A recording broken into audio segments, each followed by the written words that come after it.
আসসালামু আলাইকুম। নবম দশম শ্রেণীর শিক্ষার্থীবৃন্দ অথবা এসএসসি পরীক্ষার্থী, আজকে আমরা 4.1-এর 15 নম্বর অঙ্কটা সমাধান করব। অঙ্কটা আমি উঠিয়ে ফেলেছি, চলো আমরা সমাধান করা শুরু করে দিই।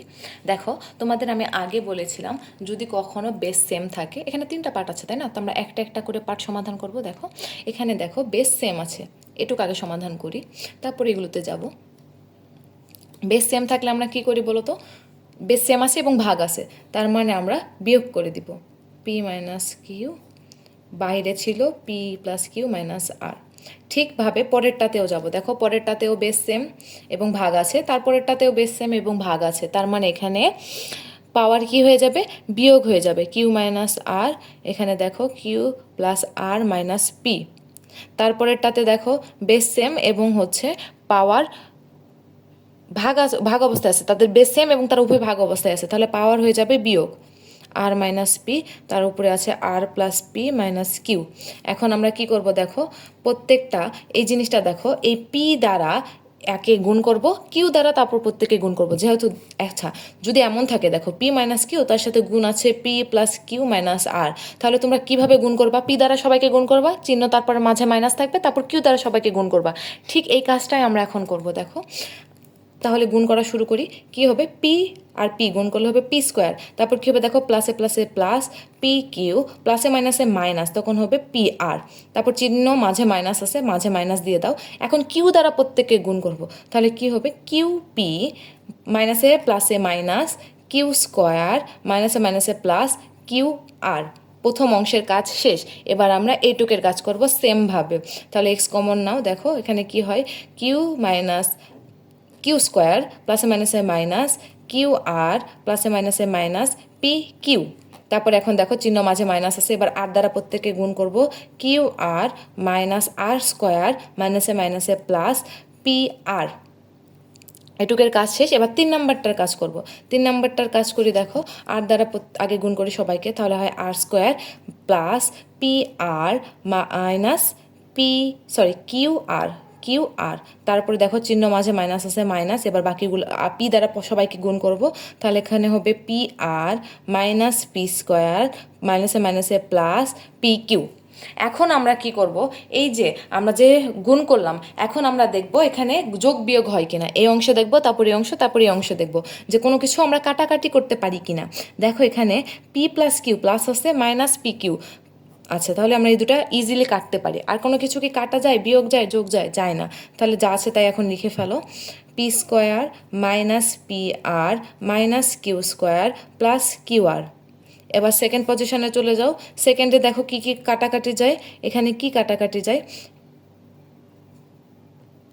এখানে প্লাস কিউ আর আছে, মাইনাস কিউ আর আছে, কাটা যায়। আর কি কিছু কাটতে পারি আমরা? না, পারি না। এখানে তাহলে থাকবে Q square minus P Q minus R square plus P R. এবার 3 নাম্বার পজিশনে আসি, এখানে কি কি কাটা যায়? দেখো এখানে plus P R minus P R কাটা যায়, বাকি থাকে R square minus Q R minus P square plus P Q. এবার দেখো 3টা বেস সেম এবং তারা 3টা প্রত্যেকে গুণ অবস্থায় আছে, তাহলে আমরা কি করব? সবগুলা একটা বেস কমন নিয়ে সবগুলা পাওয়ার আমরা যোগ করে দিব। তাহলে যোগ করি, P square minus P R minus Q square plus Q R plus Q square minus P Q minus R square plus P R plus R square minus Q R minus P square plus P Q. এখন দেখব কি কি কাটাকাটি যায়। দেখো কি কি কাটাকাটি করতে পারবো আমরা এখানে। মাইনাস আর স্কোয়ার কাটা, plus R square, plus P square minus P square কাটা, plus Q square minus Q square কাটা, plus P R minus P R কাটা, plus Q R minus Q R কাটা, plus P Q minus P Q কাটা। তাহলে সব কিছু কেটে চলে গেছে, এখন উপরে শুধু থাকবে 0। তাহলে কোনো কিছু সুযোগ 0 থাকলে আমরা লিখতে পারি 1। আমার রাইট হ্যান্ড সাইড প্রমাণ করতে বলেছিল কি? রাইট হ্যান্ড সাইড প্রমাণ করতে বলেছিল 1। তাহলে আমরা লিখতে পারি লেফট হ্যান্ড সাইড সমান সমান রাইট হ্যান্ড সাইড।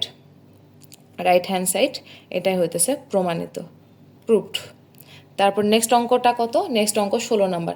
আমরা 16 নাম্বার অঙ্কতে চলে যাব। দেখো আমার এখানে a to the power X সমান সমান বি দেওয়া আছে, B to the power Y সমান সমান সি দেওয়া আছে, আর C to the power Z সমান সমান এ দেওয়া আছে। তারপর আমাকে এক্স ওয়াই জেড সমান দেখো আমার যা যা দেওয়া ছিল আমি তা উঠিয়ে ফেলেছি। এখন আমাকে এক্স ওয়াই জেড সমান সমান 1 প্রমাণ করতে হবে। তাহলে দেখো আমি যদি প্রশ্ন থেকে লিখি যে C to the power Z সমান সমান আমার দেওয়া আছে কি C to the power Z সমান সমান এ, এটা দেওয়া আছে তাই না। এখন দেখো C to the power Z সমান সমান এ দেওয়া আছে, কিন্তু B to the power Y সমান সমান আমরা সি কিন্তু কোশ্চেনে দেওয়া আছে। তাহলে এই যে এই সি এর পরিবর্তে আমি কিন্তু এখানে B to the power Y লিখতে পারি। সিও যা মানে B to the power Y সমান সমান সি যদি হয় তাহলে সি সমান সমান B to the power Y.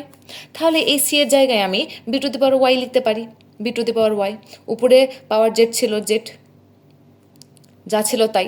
তারপরে এখন দেখো আমাদের একটা সূত্র ছিল এ পাওয়ার এম, তার বাইরে এন থাকলে আমরা লিখতে পারি এ এম এন। ঠিক এখানেও তাই লিখতে পারবো আমি, B to the power Y Z সমান সমান এ। এখন দেখো বি মানে কি লিখতে পারি আমি A to the power X, A to the power X মানেও বি, অথবা বি মানে A to the power x. তাহলে দেখো বি সমান সমান আমি লিখতে পারবো এ টু দি পাওয়ার এক্স, তার উপরে ছিল ওয়াই, তার উপর ছিল জেড সমান সমান এ, বা এ এক্স ওয়াই জেড সমান সমান এ। আচ্ছা কিছু নাই মানে ধরো এখানে 1 আছে সূচক। আমরা একটা সূত্র দেখেছিলাম, তোমাদের সূত্র যখন দেখিয়েছি তোমরা দেখবা, যদি ধরো base A to the power x আছে আর এ টু দি পাওয়ার ওয়াই যদি হয় তাহলে আমরা লিখতে পারবো এক্স সমান সমান ওয়াই। দ্যাটস মিনস যদি কখনো দুইটা বেস সেম হয় তাহলে তাদের সূচকও সেম হয়ে যায়। দেখো এখানে দুইটা বেস সেম, তাহলে আমরা কি লিখতে পারি এক্স ওয়াই জেড মানে সূচকগুলো সমান হয়ে যায়, সমান সমান ওয়াই।